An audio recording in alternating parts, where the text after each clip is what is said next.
కళ్ళు మూసుకొని ప్రార్థించుకుందాం. స్తోత్రం స్తోత్రం తండ్రి, దయగల ప్రభు, అద్భుతకడ ఆశ్చర్యకడ తండ్రి, గడిచిన వారమంతా తండ్రి మీరు ఎక్కల చాట్లో మమ్మల్ని కాచి కాపాడినందుకు తండ్రి మీకు వేల స్తుతి స్తోత్రం అర్పిస్తున్నాం తండ్రి. ఈ వారంలో తండ్రి మిమ్మల్ని ప్రార్థించడానికి తండ్రి మీరు ఇచ్చిన అవకాశాన్ని బట్టి తండ్రి మీకు వందనాలు తెలియజేసుకుంటున్నాం తండ్రి. దేవా, కోవిడ్-19 లాంటి పాండమిక్ సిచ్యువేషన్లో తండ్రి మీరు తండ్రి యూట్యూబ్ ద్వారా తండ్రి ఈ సర్వీస్లో తండ్రి పాల్గొనడానికి తండ్రి మాకు అందరికీ ఇచ్చిన అవకాశాన్ని బట్టి వందనాలు తెలియజేసినాం తండ్రి. ఈ సర్వీస్ని తండ్రి నిర్వహిస్తున్న తండ్రి సంఘ కాపని సంఘ సభ్యుల్ని బట్టి తండ్రి మీకే స్తోత్రం అర్పిస్తున్నాం తండ్రి. దేవ ముఖ్యంగా ప్రార్థిస్తున్నాం తండ్రి, ఈరోజు జరగబోయే ఆరాధన అంతా తండ్రి మీ చేతుల్లో అప్పగిస్తున్నాం తండ్రి. పాటల ద్వారా తండ్రి మిమ్మల్ని స్తుతించడానికి తండ్రి మిమ్మల్ని కనపరచడానికి తండ్రి మాకు అవకాశం దయచేసినందుకు వందనాలు తండ్రి. ఈ పాటల ద్వారా సకల మహిమ గణిత మీకే చెల్లే విధంగా తండ్రి ఉండాలని కోరుకుంటున్నాం తండ్రి. అదేవిధంగా తండ్రి వాక్యోపదేశం చేసే తండ్రి పాస్టర్ గారి చేత తండ్రి మీరే మాతో మాట్లాడారు తండ్రి. మీ వాక్యం ద్వారా తండ్రి మా మనసులో తండ్రి అని నాటుకొని తండ్రి మేము తండ్రి మంచిగా బతకడానికి తండ్రి మాకు ఒక ఎగ్జాంపుల్ లాగా మీరు చూపించమని అనుకుంటున్నాం తండ్రి. మరోసారి తండ్రి ఈ ఆరాధన అంతా తండ్రి మీ చేతుల్లో అప్పగిస్తూ తండ్రి ఈ చిన్ని ప్రార్థన మా ప్రియ ప్రవీణ యేసుక్రీస్తు అతి పరిశుద్ధ నామమున అడిగి బతిమాలు వేడుకొంచున్నాం స్వామి.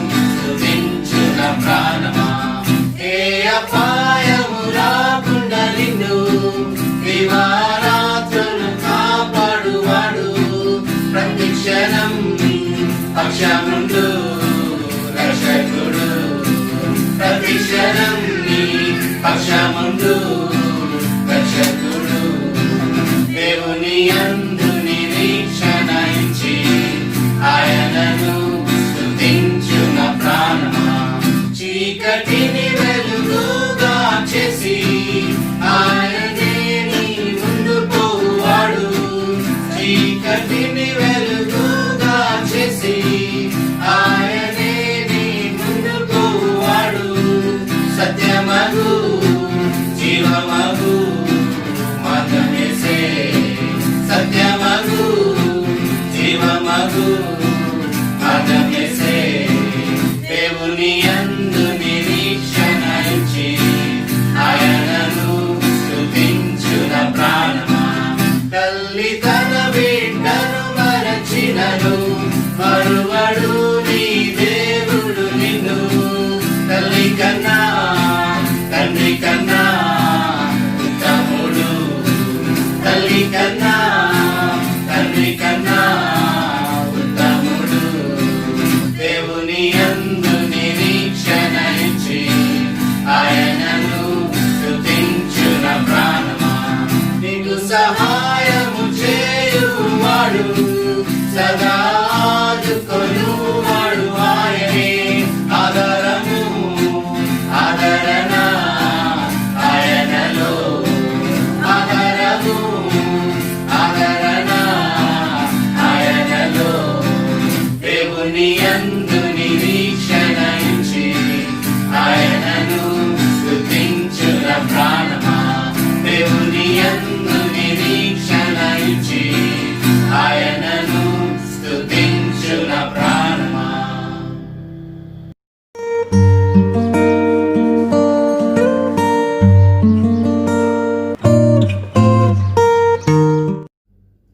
Praise the lord. మనం గత వారంలో నేర్చుకున్న వాక్యం జ్ఞాపకం చేసుకుందాం. రోమా 12:4-5. ఒక్క శరీరంలో మనకు అనేక అవయవములు ఉండినను ఈ అవయవములన్నిటికీ ఒకటే పని ఎలా ఉండదో అలాగే అనేకలమైన మనము క్రీస్తులో ఒక్క శరీరంగా ఉండి ఒకరికొకరు ప్రత్యేకంగా అవయవమై ఉన్నాము అనే వాక్యం మనం నేర్చుకున్నాం. ఈరోజు రోమా 12:6-7 వచనాలను నేర్చుకుందాం. నేను ఒకసారి చదువుతాను. మనకు అనుగ్రహింపబడిన కృప చొప్పున వేర్వేరు కృపావరములు కలిగిన వారమై ఉన్నాము గనుక ప్రవచన వరమైతే విశ్వాస పరిమాణం చొప్పున ప్రవచింతము. అక్కడ వరకు నేర్చుకుందాం మనం.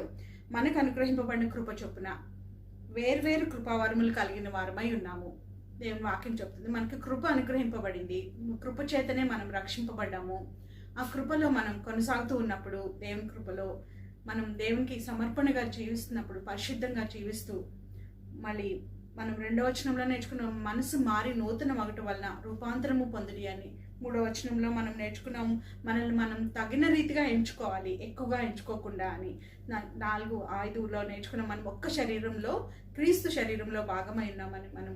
సో క్రీస్తు శరీరంలో ఒక భాగంగా మనకు అనుగ్రహింపబడిన కృప చొప్పున మనకి ఇచ్చిన కృపావరమును మనము ఎక్సర్సైజ్ చేయాలని దేవుని వాక్యం చెప్తుంది.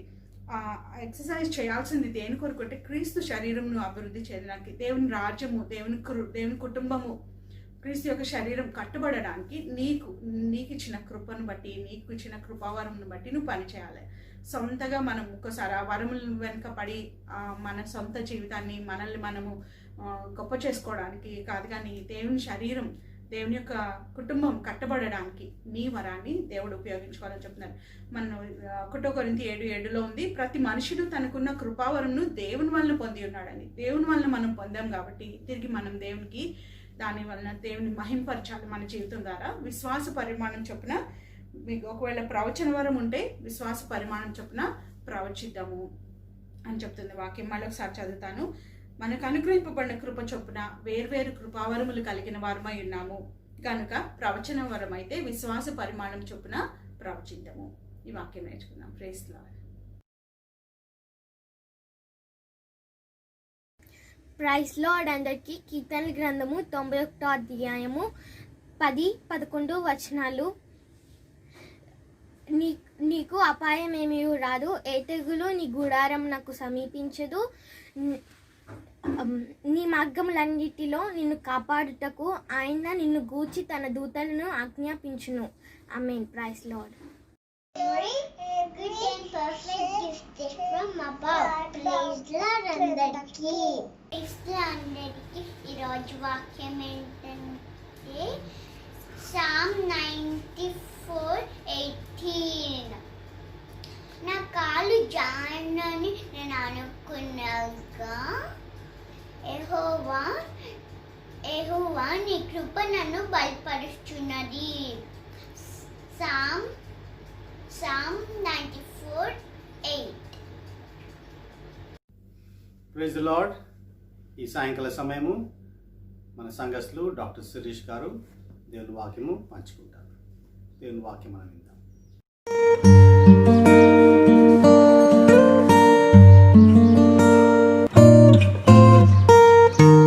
ప్రభువైన యేసుక్రీస్తు నామములో మీ అందరికీ వందనాలు. ఈ విధంగా మరొక శుక్రవారం మిమ్మల్ని అందరినీ ఈ విధంగా కలుసుకోవడానికి దేవుడిచ్చిన ఈ మహత్తరమైన సమయాన్ని బట్టి వందనాలు చేస్తున్నాం. వాక్యంలోకి వెళ్ళక ముందు చిన్న ప్రార్థన చేసుకుని మనం ప్రారంభించాం. మిక్కులుగా ప్రేమించిన మా ప్రియపరలోక తండ్రి, లోకరక్షక నీ ఘనమైన నామానికి వందనాలు తండ్రి. ఈరోజు తండ్రి ప్రభా నీ దాసునైన నన్ను నిలవబెట్టి నాయన ఇదిగో తండ్రి వాక్యం కొరకు తండ్రి ప్రభా మరి సిద్ధపడించుండగా నీ మాటలే తండ్రి ప్రభా మరి నా ద్వారా నీ పలికించడం వేడుకుంటున్నాం. యేసయ్యా నీకు వందనాలు. ఇదిగో తండ్రి నీ ఆత్మతో అభిషేకించి నీ దాసుని సిలుచాటం మరుగుపరచుకొని వేడుకుంటున్నాం. నీ మాటలే నాకు మాకు వినిపించడం యేసునామమున అడిగి వేడుకుంటున్నాం తండ్రి.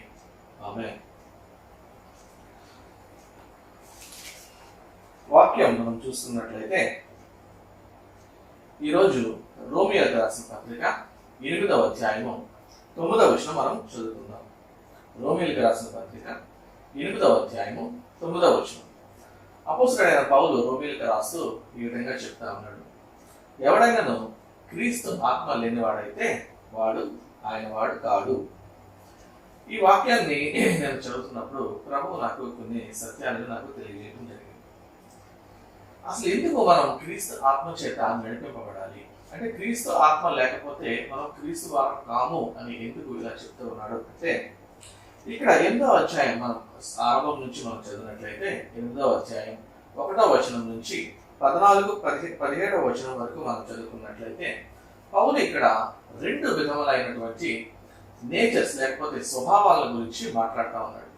ఒకటి పాపము నియమం యొక్క స్వభావం. అంటే మన పుట్టుకతో ఏ విధంగా అయితే దావీదు చెప్పినట్టు పాపంలో పుట్టి పాపంలో జన్మించాము, దాని ద్వారా వచ్చినటువంటి స్వభావం ఒకటి. ఇంకొకటి ఆత్మతో నింపబడి లేదా ఆత్మ నడిపించబడిన స్వభావం. ఈ 2 స్వభావాల గురించి పౌలు ఇక్కడ మాట్లాడుతూ ఉన్నాడు. అసలు ఈ రెండు స్వభావాలకి ఏంటి తేడా అని మనం చూసినట్లయితే 8వ అధ్యాయం 7వ వచనంలో మనం ఈ పాపపు స్వభావం గురించి మనం చూస్తాం. అక్కడ ఏమంటుంది? ఈ పాపపు నియమము దేవునికి లోబడనే ఉండదు అని చెప్తా ఉన్నాడు అనమాట. It is against God and it will never obey God. అంటే దేవునికి అది వ్యతిరేకం. ఈ పాపపు నియమము దేవునికి లోబడే నియమము కాదు. దేవుని నుంచి వ్యతిరేకబడి దేవుని కొరకు వ్యతిరేకింపబడి ఈ లోకం నుంచి నడిపింపబడుతున్న ఆత్మ. ఈ ఆత్మ, ఈ పాపపు నియమ ఆత్మ ఏం చేస్తుందంటే అది మరణానికి తీసుకెళ్తుంది అని 8వ అధ్యాయం 2వ వచనంలో మనకి పౌలు తెలియజేస్తా ఉన్నాడు. మరి ఈ క్రీస్తు ఆత్మ చేత నడిపింపబడటం అంటే ఏంటి అంటే అసలు ఈ క్రీస్తు ఆత్మ ఎక్కడి నుంచి వస్తా ఉంది అని మనం చూసినట్లయితే 8వ అధ్యాయం 2వ వచనంలో చెప్తున్నాడు, ఈ ఆత్మ దేవుని నుంచి వస్తా ఉంది అని చెప్తా ఉన్నాడు. It is from God and it is obeying God. దేవుని నుంచి వచ్చినటువంటి ఆత్మ, దేవుని అడుగుజాడల్లో నిన్ను నన్ను నడిపించగలిగే ఆత్మ ఈ క్రీస్తు ఆత్మ అని చెప్తా ఉన్నాడు.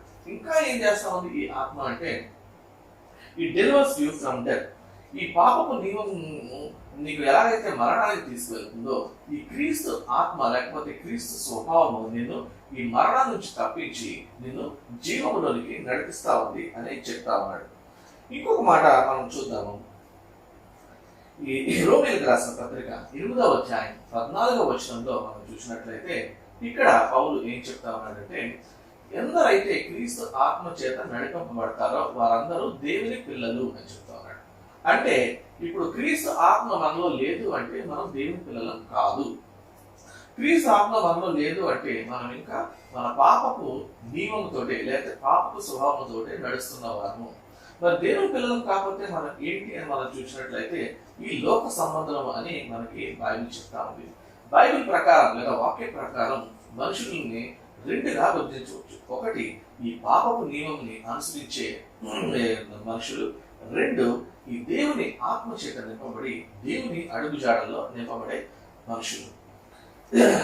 అయితే ఈ లోకంలో నేను ఒక క్రైస్తవుడిగా జీవించాలి అంటే ఈ దేవుని ఆత్మ నడిపింపు మనకి చాలా అవసరం.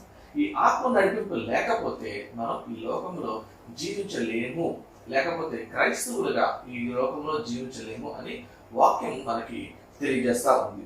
ఒక సాధారణ వ్యక్తిగా మనం జీవించాలి అంటే లేకపోతే అందరితో ప్రవాహంతో మనం కొట్టుకుని ఉండాలి అంటే మనకి ఆత్మ అవసరం లేదు. ఈ ఆత్మ మనకి ఎందుకు అవసరం అంటే ప్రవాహానికి ఎదురు వెళ్ళటానికి, లోకానికి ఎదురుగా వెళ్ళటానికి మనకి ఈ ఆత్మ అవసరం. అంటే క్రైస్తవ జీవితాన్ని మనం జీవించాలి అంటే ఈ ఆత్మ నడిపింపు మనకి కంపల్సరీ కావాలి అని ప్రభు యొక్క వాక్యం మనకి హెచ్చరిస్తా ఉంది. అయితే దేవుని ఆత్మ అంటా ఉన్నాం కదా, అసలు ఈ దేవుని ఆత్మ అంటే ఏంటి? పాపపు నియమ ఆత్మ అంటే ఏంటి? మనం పుట్టుకతో వచ్చింది. ఎప్పుడైతే ఆదాం పాపం చేశాడో ఆ పాపపు నియమం మనుషులాగా స్వభావంలోకి వచ్చేసింది. సో ఆ పాపపు నియమం అనేది మనకి అందరికీ తెలుసు. మరి దేవుని ఆత్మ అంటే ఏంటి? ఈ దేవుని నియమము ఎక్కడి నుంచి వస్తా ఉంది అని మనం చూసినట్లయితే యోహాను సువార్త 14వ అధ్యాయం 16వ వచనంలో ఈ విధంగా రాయబడి ఉంది, నా నిమిత్తము ప్రభు తండ్రి మీకు అనుగ్రహించబో ఆత్మ. అంటే దేవుని నిమిత్తం అంటే యేసు క్రీస్తు యొక్క ప్రభు నిమిత్తము ప్రభు మనకు ఇవ్వబో ఆత్మ. ఎందుకని యేసుక్రీస్తు నిమిత్తం ప్రభు మనకి ఈ ఆత్మను అనుగ్రహిస్తా ఉన్నాడు అంటే ప్రభు యేసు ఆరోహణ బయట ఒక ముందు శిష్యులతో మాట్లాడుతూ ఈ విధంగా అంటూ ఉన్నాడు, నేను ఎక్కువ కాలం ఇక్కడ ఉండటానికి కుదరదు. నేను నా తండ్రి ఒక పని మీద నన్ను పంపించాడు. ఆ పని నేను పూర్తి చేసుకుని వెళ్ళిపోవాలి. వెళ్ళిపోతే మీరు అనాథలుగా ఉండిపోతారు. సో మిమ్మల్ని అనాథలుగా ఉండటానికి నాకు వదిలేయడానికి నాకు ఇష్టం లేదు. సో మీ కొరకు నేను తండ్రిని ప్రార్థిస్తాను. తండ్రి మీకు ఒక ఆదరణకర్తను దయచేస్తాడు. ఆ ఆదరణకర్త ఎవరయ్యా అంటే ఈ పరిశుద్ధాత్మ దేవుడు. ఇంకా ఏం చెప్తా ఉన్నాడంటే ఈ పరిశుద్ధాత్మ దేవుడు ఎవడు? It's spirit of truth. ఆయన సత్య స్వరూపి అయిన ఆత్మ. నిన్ను నన్ను సర్వసత్యంలోనికి నడిపించడానికి ఈ ఆత్మ నడిపింపు మనకి కావాలి. అందుకే ఈ ఆత్మకి పేరేం పెట్టబడి ఉందంటే సత్య స్వరూపి అయిన ఆత్మ. ఎక్కడి నుంచి వస్తా ఉంది అంటే తండ్రి అయిన దేవుడు యేసుక్రీస్తు యొక్క నామంలో మన కొరకు పరలోకం నుంచి పంపిస్తున్న ఒక ఆదరణకర్త. ఇంకా ఏం రాయబడి ఉంది? యోహాను సువార్త 14వ అధ్యాయము 26వ వచనంలో ఈ విధంగా వ్రాయబడి ఉంది. ఇంగ్లీష్ బైబిల్లో ఇట్లా చెప్తా ఉన్నాడు, He is a representative sent by Father in the name of Jesus Christ. దేవుని పేరిట, దేవుని నామంలో ఎల్లప్పుడూ మనతో కూడా ఉండటానికి ఒక ఆత్మ, ఒక ఆదరణకర్తను మనకి ప్రభు అయిన యేసు, మనకు తండ్రి అయిన దేవుడు మన కొరకు పంపిస్తా ఉన్నాడు. ఈయనే దేవుని ఆత్మ. ఈ ఆత్మ ఇంకా ఏం చేశాడు అంటే యోహాను సువార్త 14వ అధ్యాయం 17-18వ వచనంలో ఈ ఆత్మ మీతో కూడా ఉండును, మీలో ఉండును, మిమ్మల్ని అనాథులుగా ఎన్నటికీ విడిచిపెట్టదు అని అక్కడ చెప్తా ఉన్నాడు. అంటే హీ లివ్స్ విత్ యూ, నీతో కూడా అది జీవిస్తా ఉంటది ఆత్మ. నువ్వు ఎక్కడికి వెళ్తే అక్కడికి వస్తా ఉంటది. హీ లివ్స్ ఇన్ యూ, నీ లోపల జీవిస్తూ ఉండి నిన్ను ఎల్లప్పుడూ దేవుని అడుగుజాడల్లో నిన్ను నడిపించడానికి ప్రేరేపిస్తూ ఉంటది. And he never leaves you like an orphan. నిన్ను అనాథగా ఈ లోకంలో ఈ ఆత్మ విడిచిపెట్టకుండా నిన్ను నడిపించడానికి తండ్రి అయిన దేవుడు యేసుక్రీస్తు యొక్క నామములో ఈ ఆత్మను మనకి అనుగ్రహిస్తా ఉన్నాడని బైబిల్ ద్వారా మనం తెలుసుకోవచ్చు. అయితే ఈ ఆత్మ, మన దేవుని ఆత్మ లేకపోతే ఈ పరిశుద్ధాత్మ వచ్చి మనకి ఏం చేస్తుంది అంటే మనతో మనం ఎక్కడికి వెళ్తే అక్కడికి ఉండటం, లేదా మనలో ఉండి అంటే ఖాళీగా ఉండటానికి కాదు. ఈ ఆత్మ దేనికి వచ్చిందంటే ఒక పని మీద పంపించబడింది. ఏ రకంగా అయితే యేసుక్రీస్తు ఈ లోకానికి వచ్చి ఒక పని మీద లోకానికి వచ్చి ఉన్నాడో, ఈ పరిశుద్ధ ఆత్మ కూడా అదే విధంగా ఒక పని నిమిత్తమై, ఒక కార్యం నిమిత్తమై తండ్రి అయిన దేవుడు పంపిస్తా ఉన్నాడు. ఏంటి ఆ కార్యాలు అంటే యోహాను సువార్త 14వ అధ్యాయం 26వ వచనంలో ఈ ఆత్మ నేను మీకు బోధించు సంగతులు మీకు బోధించుచు వాటిని మీకు జ్ఞాపకము చేయను. సో ఈ వాక్యం ఏం తెలియజేస్తా ఉందంటే మనకి ఈ పరిశుద్ధాత్మ దేవుడు మనతో కూడా ఉండి, మనలో ఉండి, ఎల్లప్పుడూ మనల్ని విడవకుండా ఉండి ఏం చేస్తా ఉన్నాడు అంటే క్రీస్తు మనకి కొన్ని సంగతులు బోధించాడు. ఈ లోకంలో ఉన్నప్పుడు ప్రభువైన యేసుక్రీస్తు మనకి అనేక సంగతులు మనకి బోధించడం జరిగింది. ఏంటి ఆ సంగతులు బోధించడం జరిగింది? ఆయన ధర్మశాస్త్రం గురించి బోధించాడు. బోధిస్తూ ఏమన్నాడు? ధర్మశాస్త్రాన్ని నేను కొట్టివేయటానికి కాదు, ధర్మశాస్త్రాన్ని నేను నెరవేర్చడానికి వచ్చాను. పరిసయ్యులు లేకపోతే శాస్త్రీయులు అందరూ అపార్థం చేసుకుని నీవు మోషే ధర్మశాస్త్రానికి వ్యతిరేకంగా మాట్లాడుతున్నావు అని చెప్పినప్పుడు జనాలతో దేవుడు క్లారిఫై చేస్తా ఉంటాడు, నేను ధర్మశాస్త్రాన్ని కొట్టివేయడానికి కాదు కానీ ధర్మశాస్త్రాన్ని నెరవేర్చడానికి నేను ఈ లోకానికి పంపబడ్డాను అని ప్రభువైన యేసుక్రీస్తు చెప్తా ఉంటాడు. ఇంకా ఏం చెప్తున్నాడు అంటే ప్రేమ గురించి మనకి చెప్పి ఉన్నాడు. ప్రార్థన ఏ విధంగా మనం దేవునికి ప్రార్థించాలి అన్న సంగతుల గురించి చెప్తాడు. ఫర్గివ్నెస్ ఏ విధంగా నీ స్నేహితుడిని లేకపోతే నీ సహోదరుని నీ ఎడల తప్పు చేసిన వారిని ఏ విధంగా నువ్వు క్షమించగలగాలి, ఎన్నిసార్లు నువ్వు క్షమించగలగాలి, ఈ విధంగా మనకి క్షమాపణ గురించి మనకి నేర్పించినట్టు మనం నేర్చుకుంటున్నాం. జడ్జింగ్, ఇతరులను తీర్పు తీర్చడం మన పని కాదు, అది దేవుని పని, అది దేవునికే వదిలేయండి అని తీర్పు తీర్చొద్దు అని మనకి నేర్పించడం జరిగింది. ఇంకా ఇన్నర్ ప్యూరిటీ అంటే అంతరంగంలో మనం సత్యం లేకపోతే అంతరంగంలో మనం పరిశుద్ధంగా ఎలా జీవించాలి. ఈ లోకంలో ఉన్నప్పుడు ఈ అంతరంగంలో పరిశుద్ధంగా జీవించడం అనేది చాలా కష్టంతో కూడినటువంటి ఒక పని. అయితే ఈ లోకంలో ప్రభువు వచ్చి అది ఏ విధంగా ఒక మనుషునిగా మనం అంతరంగంలో ఒక పరిశుద్ధుడిగా లేక పవిత్రుడిగా మనం దేవుని అడుగుజాడల్లో నడవాలి అని ఆయన మనకి ప్రాక్టికల్ గా చేసి చూపించి మనం చూస్తా ఉన్నాం. ఇటువంటి అనేక సంగతులు మనకి ప్రభు ఈ లోకంలో ఉన్నప్పుడు బోధించాడు. అయితే ఈ పరిశుద్ధాత్మ ఏం చేస్తా ఉన్నాడు అంటే ఈ సంగతులు మరలా మనకి బోధించి వాటిని సమయానుకూలంగా మనకి జ్ఞాపకం చేస్తా ఉన్నాడంట పరిశుద్ధాత్ముడు. ఇంకా ఏం చేస్తా ఉన్నాడు, ఇంకా ఏం చెప్పాడు ప్రభు ఈ లోకంలో ఉన్నప్పుడు అంటే దేవుని రాజ్యం గురించి ఆయన మాట్లాడుతూ ఉన్నాడు. దేవుని రాజ్యం ఈ విధంగా ఉంటది. ఒక ఉదాహరణకి మత్తయి సువార్త 13వ అధ్యాయంలో ఆయన 4 విధములైన మట్టి గురించి ఆయన మాట్లాడుతూ ఉన్నాడు. మంచి నేలలో పడే విత్తనం ఏ విధంగా అయితే ఫలించింది, మిగతా 3 నేలల్లో పడిన విత్తనం, రాతి నేల మీద పడిన విత్తనం ఏ విధంగా నశించిపోయింది, ఏ విధంగా కొన్ని విత్తనాలు పక్షులు ఎత్తుకుపోయినాయి, ఈ విధంగా ఆయన మాట్లాడుతూ దేవుని రాజ్యం ఆ మంచి నేలను పోలి ఉన్నది. ఆ మంచి నేల మీద ఉన్న వాళ్ళు 30 అంతలుగా 60 అంతలుగా 100 అంతలుగా ఫలిస్తారు అని మనకి దేవుని రాజ్యం గురించి ఆయన చెప్పడం జరిగింది. ఇంకా దేవుని రాజ్యం ఒక దాచబడిన ధనాన్ని పోలి ఉంది అని మనకు నేర్పించడం జరిగింది. సో ఈ విషయాలు అన్ని కూడా పరిశుద్ధాత్మ దేవుడు ఎల్లప్పుడూ మరలా మనకి బోధించి మనకి జ్ఞాపకం చేస్తూ ఉంటాడు.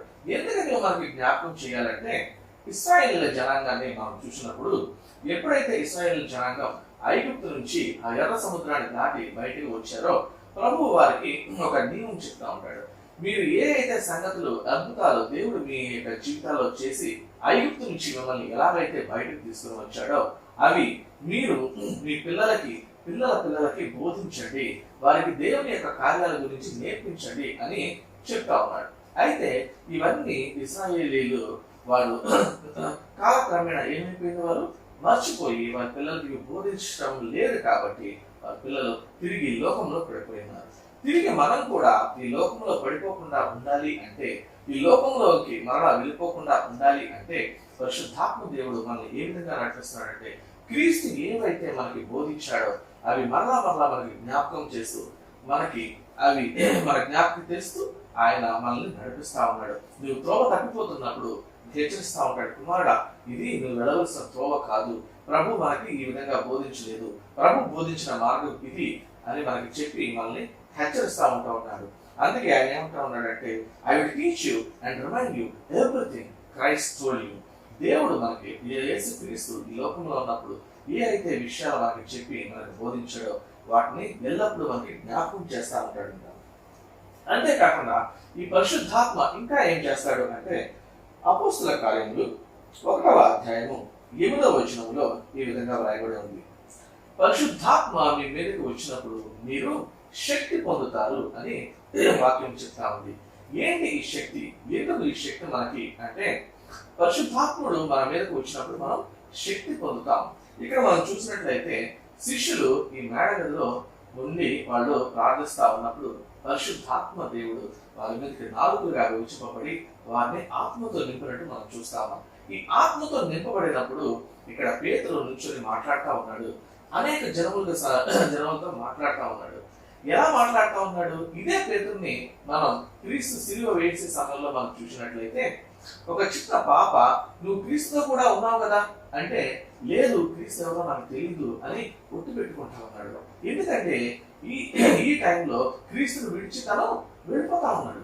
క్రీస్తు గురించి నిలబడే శక్తి తనకి లేదు. మరి ఇదే ఈ టైంలో ఇప్పుడు మనం చూసినట్లయితే ఆత్మతో నింపబడిన పేతురు ఏం చేస్తా ఉన్నాడు? ఇంతమంది జన సమూహము తన ముందు ఉన్నప్పటికీ కూడా తన ధైర్యంగా, నేను క్రీస్తు శిష్యుల్ని, క్రీస్తుని మీరు సిలువ వేశారు, క్రీస్తుని మీరు చంపివేశారు, ఆ క్రీస్తు ఈరోజు లేపబడ్డాడు అని క్రీస్తుని గురించి సాక్ష్యం ఇస్తా ఉన్నాడు. ఏ పేతురు అయితే తను భయపడ్డాడో ఈ ఆత్మతో నింపబడిన తరువాత అదే పేతురు శక్తి పొందుకున్నాడు. కాబట్టి ఆ శక్తితోటి తను మాట్లాడుతూ ఉన్నాడు. ఈ శక్తి ఎందుకు మనకి అంటే, ఈ శక్తి టు రెసిస్ట్ ఈవిల్, పాపాన్ని మనం వదిలి పరిశుద్ధంగా జీవించాలి అంటే మనకి పరిశుద్ధాత్మ శక్తి కావాలి.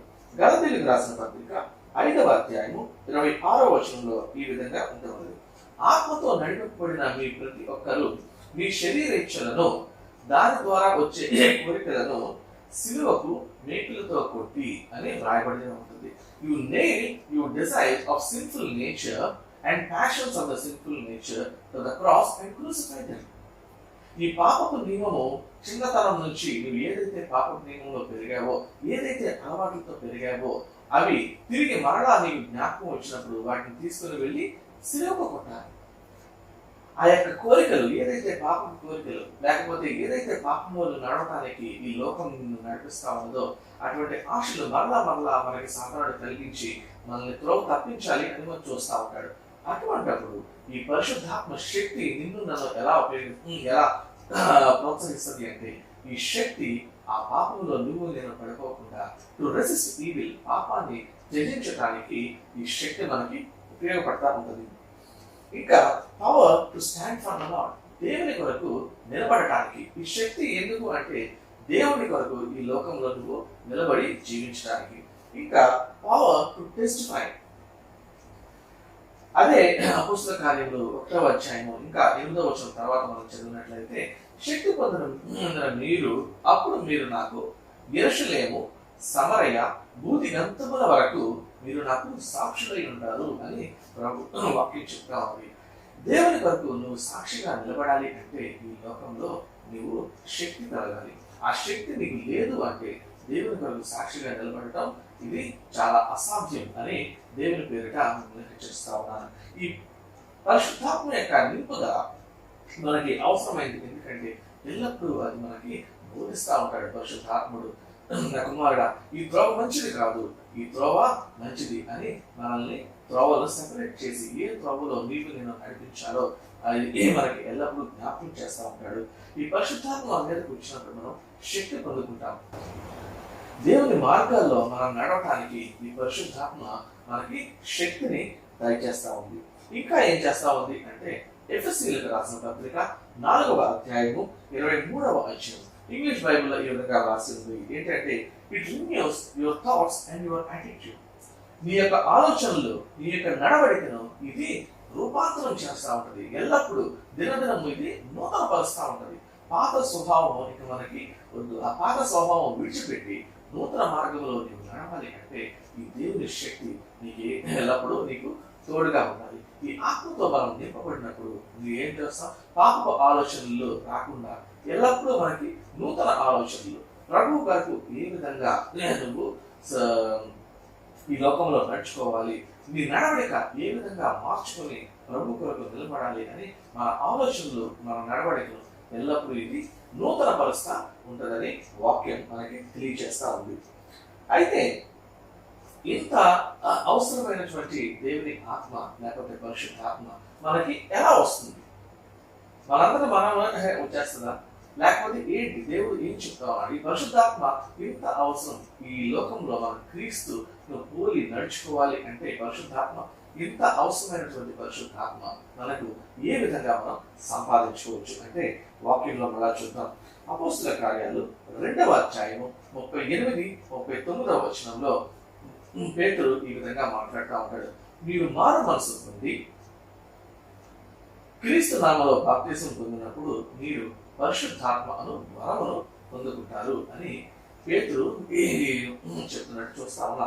రిపెంట్ అంటే ముందు మారు మనసు పొందండి. మీ పాపకు నిమిత్తమై మారు మనసు పొందండి. నువ్వు పాపివి అని నువ్వు గ్రహించు. టర్న్ టు గాడ్, దేవుని వైపు తిరుగు. దేవుని నామములో, క్రీస్తు యేసు నామములో నువ్వు బాప్తిసం పొందుకున్నప్పుడు క్రీస్తు నీకు ఈ పరిశుద్ధాత్మను నీకు ఒక గిఫ్ట్, ఒక బహుమతిగా మనకి ఇస్తాడు అని వాక్యం తెలియజేస్తా ఉంది. It's free. దీనికి నువ్వు ఏమీ ఖర్చు పెట్టాల్సిన అవసరం లేదు. లేకపోతే దీనికి నువ్వు ఏమి ఎక్కువ ధనము నువ్వు స్పెండ్ చేయాల్సిన అవసరం లేదు. కానీ ప్రభు అంటా ఉన్నాడు, ఇట్స్ ఫ్రీ గిఫ్ట్. నువ్వు ఏ రోజైతే క్రీస్తుని నీ సొంత రక్షకునిగా నువ్వు అంగీకరించావో, నీ పాపాలను ఒప్పుకొని క్రీస్తు నామములో నువ్వు బాప్తిసం తీసుకున్నావో, క్రీస్తు ప్రభు అంటున్నాడు, ఇది నేను ఇచ్చినటువంటి ఉచితమైన గిఫ్ట్ అని చెప్తా ఉన్నాడు. It's free gift. పరిశుద్ధాత్మనే వరాన్ని మనం పొందుకుంటాము. ఇంకా ఏం చెప్తా ఉన్నాడు అంటే లూకా సువార్త 11వ అధ్యాయం 13వ వచనంలో తండ్రి తన అడుగు వారికి ఎంతో నిశ్చయముగా పరిశుద్ధాత్మను అనుగ్రహించును. ఈ పరిశుద్ధాత్మ ఎలాగంటే ఎప్పుడైతే నువ్వు సొంత రక్షకునిగా అంగీకరించావో, పరిశుద్ధాత్మను పొందుకున్నావో, అది అక్కడితో ఆగిపోలేదు. It's not one time. ఇది నీవు ఈ నింపుదల అనేది నీకు ప్రతి దినము కావాలి. సో ప్రతి దినము నీవు నేను ప్రభు దగ్గరికి వెళ్ళి, ప్రభువా నేను మార్గాల్లో నడవటానికి నాకు శక్తి దయచేయ్యా, నేను త్రోవ తప్పిపోకుండా, నేను లోకంలో పడిపోకుండా నన్ను నీ మార్గాల్లో నిలబెట్టయ్యా అని నువ్వు ప్రతి దినము దేవుని చెంతకు వెళ్ళి అడిగినప్పుడు ప్రభు అనుదినము ఈ ఆత్మతో నిన్ను నింపడానికి ప్రభు సిద్ధంగా ఉన్నాడు. అందుకే అంటా ఉన్నాడు, ప్రభు మరి నిశ్చయముగా తన అడుగు వారికి ఈ ఆత్మను ఇస్తా ఉన్నాడు. నువ్వు ఎప్పుడైతే ఆత్మతో అభిషేకింపబడ్డావో క్రీస్తుని అనుసరించి నువ్వు నడుచుకోవడానికి నువ్వు శక్తిని పొందుకున్నవాడు అవుతావు. లేకపోతే తిరిగి మనం లోకంలో పడిపోవటానికి, లోకంలో వెళ్ళిపోవటానికి, లేకపోతే ఒక కాంప్రమైజ్ క్రిస్టియన్ లైఫ్ లోకి వెళ్ళిపోవటానికి ఆస్కారం ఉంది. ఆ ఆస్కారం మనం ఇవ్వకుండా ప్రతి దినము ప్రభు దగ్గరికి వెళ్ళి ఈ ఆత్మ నింపుదల కొరకు మనం ప్రభుని అడుగుతాం. ఇంకా ఏం చెప్తున్నాడంటే గలతీయులకు రాసిన పత్రిక 3వ అధ్యాయము 27వ వచనం, who are all united in baptism with Christ have put on Christ. ఎవరైతే క్రీస్తుని బాప్తిసంలో క్రీస్తుతో పాటు ఏకమయ్యారో వారు క్రీస్తుని ధరించుకున్నారు అని వాక్యం తెలియజేస్తుంది. నువ్వు క్రీస్తును ధరించుకున్నావు అంటే ఈ పరిశుద్ధాత్మ యొక్క శక్తిని మనం ధరించుకున్నాము అంటే ఆయనలో కూడా ఏకమైతే ఈ క్రీస్తుని మనం ధరించుకున్నట్టే, పరిశుద్ధాత్మ శక్తిని మనం పొందుకున్నట్టే. అయితే ఈ ఒకసారి పొందుకోవడం కాదు కానీ ప్రతి దినము మనం దేవుని దగ్గరికి వెళ్ళి ఈ పరిశుద్ధాత్మ కొరకు మనం అడిగినప్పుడు ప్రభు మనకి మరలా ఆత్మతో మనల్ని నింపుతా ఉంటాడు. ఇంకా ఎఫెసీయులకు రాసిన పత్రిక 4వ అధ్యాయం 23-24 మనం చూసినట్లయితే ఈ పరిశుద్ధాత్మ నింపుదల మనకు వచ్చిన తర్వాత ఈ వాక్యం ఏం తెలియజేస్తుందంటే ఈ పరిశుద్ధాత్మ యొక్క నింపుదల మనకు వచ్చిన తర్వాత దీన్ని అనుసరించి మనం ఏ విధంగా నడుచుకోవాలి. ఏం చెప్తున్నాడంటే put on new nature created to be like God truly righteous and holy. ఎఫెసీయులకు రాసిన పత్రిక 4వ అధ్యాయం 23-24 పరిశుద్ధాత్మను నువ్వు ధరించుకో, ఈ నూతన స్వభావం నువ్వు ధరించుకున్నావు. ఈ నూతన స్వభావం ఏంటి అంటే it is created to be like God, దేవుని పోలికగా ఉందట ఈ నూతన స్వభావం. లేక ఈ పరిశుద్ధాత్మ నిన్ను నన్ను దేవుని పోలికగా మార్చడానికి సిద్ధంగా ఉన్నట. ఇంతవరకు మనం పాపంలో జీవించున్నాం, అపవిత్రతలో జీవించున్నాం. అయితే ఈ పరిశుద్ధాత్మ ఎలా ఉంది అంటే it is truly righteous and holy, అది ఎంతో పరిశుద్ధమైనటువంటి జీవితానికి నిన్ను నడిపించేదిగా ఉంది.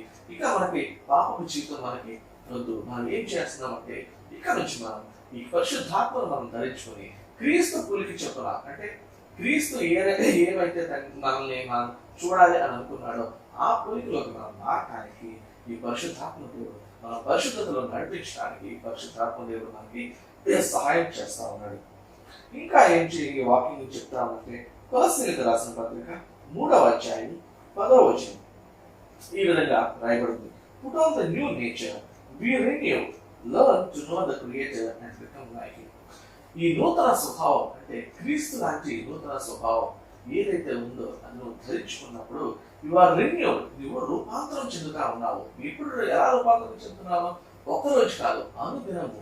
బీ రెన్యూడ్ అంటే అది రోజు జరిగే ప్రక్రియ, ఒక రోజుతో అయిపోయేది కాదు, లేకపోతే ఎప్పుడో ఒకసారి జరిగిపోయేది కాదు. బీ రెన్యూడ్, అనుదినము నువ్వు రూపాంతరం చెందుతూ ఉండాలి. ఎలాగా? Learn to know the creator, నీ సృష్టికర్తను నువ్వు తెలుసుకోవడానికి ఈ యొక్క పరిశుద్ధాత్మ నీకు సహాయం చేస్తా ఉన్నాడు. అండ్ బికమ్ లైక్ హిమ్, సంపూర్తిగా ఆయన రూపంలోకి మారడానికి. ఏంటి ఈ రూపం అంటే మనం ఆది కాండంలో మనం చూసినట్లయితే ప్రభువు ఈ విధంగా మాట్లాడుతూ ఉంటాడు. మనము నరుని మన స్వరూపంలో చేద్దాము అని ప్రభు చెప్తున్నట్టు మనం వింటాం. ఏంటి ఆ స్వరూపం అంటే ఆయనలాగా పరిశుద్ధతలో జీవించడానికి, ఆయనలాగా యథార్థంగా జీవించడానికి, ఆయనలాగా నీతిని అనుసరించి జీవించడానికి మనం రూపించబడ్డాం. అయితే ఆ యొక్క ఇమేజ్, ఆ యొక్క స్వరూపం మనం కోల్పోయిన పాపంలో పడిన మనుషుడు దేవుడు ఇచ్చినటువంటి ఆ స్వరూపం కోల్పోయినాడు. అయితే ఇప్పుడు ఈ నూతన స్వభావం లేకపోతే ఈ పరిశుద్ధ స్వభావం మనం ఏం చేస్తా ఉందంటే ఏ రూపం అయితే నీవు నేను కోల్పోయి ఉన్నామో అదే రూపంలోనికి నిన్ను నన్ను తీసుకుని వెళ్ళటానికి ఇది మనకి సహాయం చేస్తా ఉంది. Learn to know the creator, నీ సృష్టికర్త నిన్ను ఏ విధంగా నిన్ను సృష్టించాడో తెలుసుకో. నీ సృష్టికర్త ఆయన ఎటువంటి వాడు, ఆయన గుణగణాలు ఎటువంటి తెలియజేస్తా ఉంది. And become like him, finally నీ సృష్టికర్తలాగా నీవు మారటానికి ఈ యొక్క పరిశుద్ధాత్మ దేవుడు నీకు సహాయం చేస్తా ఉన్నాడు. చివరిగా మనం చూసినట్లయితే ఈ పరిశుద్ధాత్మ దేవుని యొక్క సహాయంతో మనం ఈ లోకంలో నడుస్తూ ఉన్నాము అంటే మనలో కొన్ని ఫలాలు ఈ లోకం మనం చూస్తూ ఉంటది. ఏంటి ఆ ఫలాలు అంటే మనందరికీ తెలిసినటువంటి వచనమే ఇది. గలతీయులకు రాసిన పత్రిక 5వ అధ్యాయం 22వ వచనంలో ఆత్మ ఫలాల గురించి వాక్యం చెప్తా ఉంటది. ఈ ఆత్మ ఫలాలు ఏంటి అంటే ప్రేమ, సంతోషము, సమాధానం, దీర్ఘశాంతము, మంచితనము, విశ్వాసము, ఆశానిగ్రహము, ఇటువంటి అన్ని మన జీవితంలో రోజు రోజు పెంపొందిస్తాయి. ఒక్క రోజులో ఇవన్నీ వచ్చేసేవి కాదు. ఈ పరిశుద్ధాత్మ సహాయంతో మనం అనుదినము దేవుని త్రోవలో నడుచుకుంటున్నప్పుడు అంచెలపై అంచెలుగా మనం ఈ ప్రేమ ఎట్లా ఉంటది, దేవుని ప్రేమ అనేది ఎట్లా ఉంటది, దేవునిలో ఈ దీర్ఘశాంతం అనేది ఎట్లా ఉంటది అనుదినము మనకి పరిశుద్ధాత్మ నేర్పిస్తా ఉంటాడు. ఆ విధంగా మనం నేర్చుకుంటూ సంపూర్తిగా ప్రభువు మనకి ఇచ్చినటువంటి స్వరూపంలోకి లేదా ప్రభు మనం ఏ స్వరూపంలో అయితే మనల్ని చేశాడో, ఏ సృష్టించాడో ఆ స్వరూపంలోకి మారటానికి పరిశుద్ధాత్మ దేవుడు మనందరికీ తోడ్పడతా ఉంటాడు.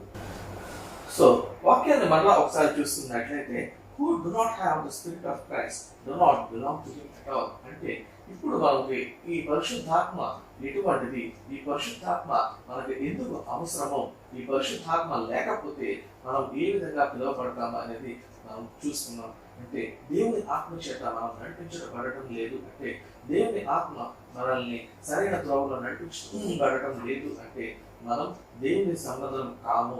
ఈ లోకంలో మనము కూడా అందరిలాగే ఒకరం అని మనం గుర్తించాలి.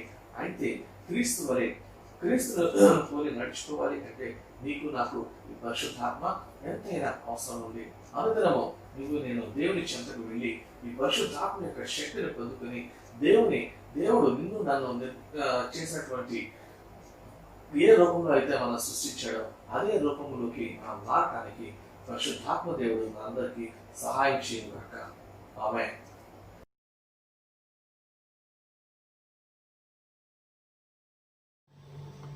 ప్రార్థన. పరిశుద్ధుడైన మా తండ్రి, ప్రేమ కలిగిన యేసు ప్రభువా, నీ ప్రేమ కృపలను బట్టి వందనాలు, స్తుతులు, స్తోత్రాలు నాయన. తండ్రి, నేను ఇంతవరకు నీ రెక్కల చోట మమ్మల్ని భద్రపరిచారు, నీకు వందనాలు. నేను మాకు ఇచ్చిన ఆరాధన సమయాన్ని బట్టి నీకు స్తుతులు చెల్లించుకుంటున్నాం తండ్రి. నాయన ప్రభువా, నేను నిన్ను స్తుతించడానికి, నిన్ను ఆరాధించడానికి, నిన్ను గణపరచడానికి మీరు ఇచ్చిన నాయన తండ్రి అవకాశాన్ని బట్టి నీకు స్తుతులు. నీ దాసుల ద్వారా నేను మాతో మీరు మాట్లాడినందుకే నీకు వందనాలు నాయన ప్రభువా. నాయన తండ్రి, నేను మా సహవాసాన్ని జ్ఞాపకం చేసుకోండి. మా సహవాసంలో ఉన్న ఒక్కొక్క సహోదరిని నీ కృపలో నేను జ్ఞాపకం చేసుకోండి నాయన. నీకు వందనాలు నా తండ్రి. నేను ప్రతి దినము నేను నీ దాసుడి ద్వారా మమ్మల్ని బలపరుస్తున్నారు, నీకు వందనాలు తండ్రి. నేను ప్రభా నేను తండ్రి, నేను సహవాసంలో మేము ఎదగడానికి మీరు కృప చూపిస్తున్నారు, నీకు వందనాలు నాయన ప్రభా. నేను తండ్రి, నేను తండ్రి సహోదరుని మీరు జ్ఞాపకం చేసుకోండి. భయంకరమైన పరిస్థితులు గుండా మేము వెళ్ళుచున్నప్పుడు నేను నీ కృపను మాకు అనుగ్రహిస్తున్నారు దేవా, నీకు వందనాలు. నీ కాపుదలని ఇస్తున్నారు తండ్రి, నీకు వందనాలు స్తోత్రాలు దేవా. నేను మా సహోదరుల చుట్టూ నీ కంచిని వేయండి, వారి పనుల్లో మీరు తోడుగా ఉండండి, డ్యూటీస్లో సహాయం చేయండి. బయట నేను ఎంతో ఎండవేడిమి ఉంటున్నప్పుడు నేను మీరు ఇస్తున్నా నేను తండ్రి, నేను కాపుదలను బట్టి నీకు స్తుతులు చెల్లించుకుంటున్నాం దేవా. నేను తండ్రి, ఎంతోమంది నేను కోవిడ్ ఎఫెక్ట్ అయ్యి నేను తిరిగి నేను ప్రభా నేను ఆరోగ్యంతో నేను ప్రభా మరి నేను తిరిగి నేను హాస్పిటల్ నుంచి నేను వస్తున్న విధానాన్ని బట్టి నీకు వందనాలు. ప్రతి ఒక్కరిని మీరు ముడుతున్నందుకే వందనాలయ్యా. మీరు స్వస్థపరిచిన విధానాన్ని బట్టి నీకు స్తుతులు చెల్లించుకుంటున్నాం తండ్రి. ప్రత్యేకంగా సంపత్తును మీరు జ్ఞాపకం చేసుకోండి బ్రదర్ నాయన తండ్రి. సంపూర్ణమైన హీలింగ్ని బిడ్డకు మీరు దయచేయండి నాయన ప్రభా. అదే విధంగా జెస్సీ కుషాల్ని మీరు విడుదలనిచ్చారు, నీకు వందనాలు. నేను జెస్సీ కూడా తండ్రి నాయన ప్రభా సంపూర్ణమైన ఆరోగ్యాన్ని మీరు అనుగ్రహించండి. ఇంకా మా చంటి బిడ్డల చుట్టూ నీ కంచిని వేయండి ప్రభా. నేను వారికి ఇస్తున్న ఆరోగ్యాన్ని బట్టి నీకు స్తుతులు చెల్లించుకుంటున్నాం దేవా, నీకు వందనాలు. నేను ప్రభా నన్ను తండ్రి నన్ను నీ వాక్యం ద్వారా మమ్మల్ని బలపరుస్తున్న విధానాన్ని బట్టి నీకు స్తుతులు చెల్లించుకుంటున్నామయ్యా. నీకే వందనాలు. మా దాసుని కూడా మీరు జ్ఞాపకం చేసుకోండి అయ్యా. నేను పాస్టర్ గారు చేయించిన పరిచయం దీవించండి. ప్రతి దినము బిడ ద్వారా మమ్మల్ని బలపరుస్తున్నందుకే వందనాలు నాయన. మా సహవాసాన్ని దీవించండి, అంచెలంచెలుగా నన్ను మీరు ఆశీర్వదించండి ప్రభా. నీకు స్తోత్రాలు, వందనాలు నాయన. ఇంకను ప్రభా మా కుటుంబాలను కూడా మీ కృపలో జ్ఞాపకం చేసుకోండి తండ్రి. నేను ఇండియా దేశంలో ఉన్న మా కుటుంబాలను కూడా నీ కృపలో భద్రపరచండి. నీ కంచి నీ కాపుతలు దయచేయండి నేను ప్రభా. అక్కడ ఉన్న పరిస్థితులన్నింటినీ నీ చేతులుగా చెప్పుకుంటున్నాం, మీరే సహాయం చేయమని అడుగుచున్నాం దేవా, నీకు వందనాలు. అదేవిధంగా ప్రభా నేను తండ్రి ప్రభా అన్ని విషయాల మీద తోడుగా ఉండండి. మీడియా ద్వారా నేను తండ్రి ప్రియులు చేస్తున్న పరిచయం బట్టి నీకు వందనాలు నాయన తండ్రి. మీడియా పరిచయాన్ని కూడా మీరు ఆశీర్వదించండి ప్రభా. నీకే స్తుతులు చెల్లించుకుంటున్నాము నాయన తండ్రి. మా కుటుంబాల చుట్టూ నీ కాపుదలు దయచేయండి నాయన ప్రభా. నేను నీ సన్నిధి తోడుగా ఉంచండి. ఇంకా ప్రభా మా ప్రియులు నాయన ఇండియా దేశం వెళ్ళాలని ప్రభా నేను తండ్రి వారు నేను ప్రయాణాల కొరకు సిద్ధపడుచుండగా వారి ప్రయాణాలన్నింటిలో మీరు సహాయం చేయండి. నీ ప్రొటెక్షన్ దయచేయండి నాయన. క్లియరెన్స్ కూడా త్వరగా రావడానికి నాయన టికెట్స్ విషయంలో కూడా మీరు కృపను అనుగ్రహించండి. అక్కడికి వెళ్ళి నేను క్వారంటైన్ విషయంలో కూడా మీరు సహాయం దయచేయండి తండ్రి. నీకు వందనాలు, నీకే స్తుతులు నాయన తండ్రి. నేను ప్రభాని నీ సహాయం మాకు ఎంతగానో అవసరమైనది ప్రభా. మీరు నేను నడిపించమని అడుగుతున్నాను నేను ప్రభా. మా సహవాసం చుట్టూ నీ కాపుతలు నీ కంచిని వేయమని ఈ వారం అంతట్లో నీ కాపుతలు అనుగ్రహించి నేను మీరే మమ్మల్ని నడిపించమని నాయన తండ్రి. నేను సమస్త విషయాలు నీ చేతులకు సమర్పించుకుంటూ దీని నేను ప్రార్థన పాసన చేర్చుకోమని త్వరలో నాయన యేసు శక్తిగల నామంలో అడిగి బ్రతిమాలు వేడుకుంటున్నాం తండ్రి, ఆమేన్. మన ప్రభువు రక్షకుడైన యేసుక్రీస్తు కృప, తండ్రి అయిన దేవుని ప్రేమ, పరిశుద్ధాత్మక అన్యోన్య సహవాసము ఇప్పుడు ఎల్లప్పుడూ సదాకాలం తోడేను గాక. ఆమేన్.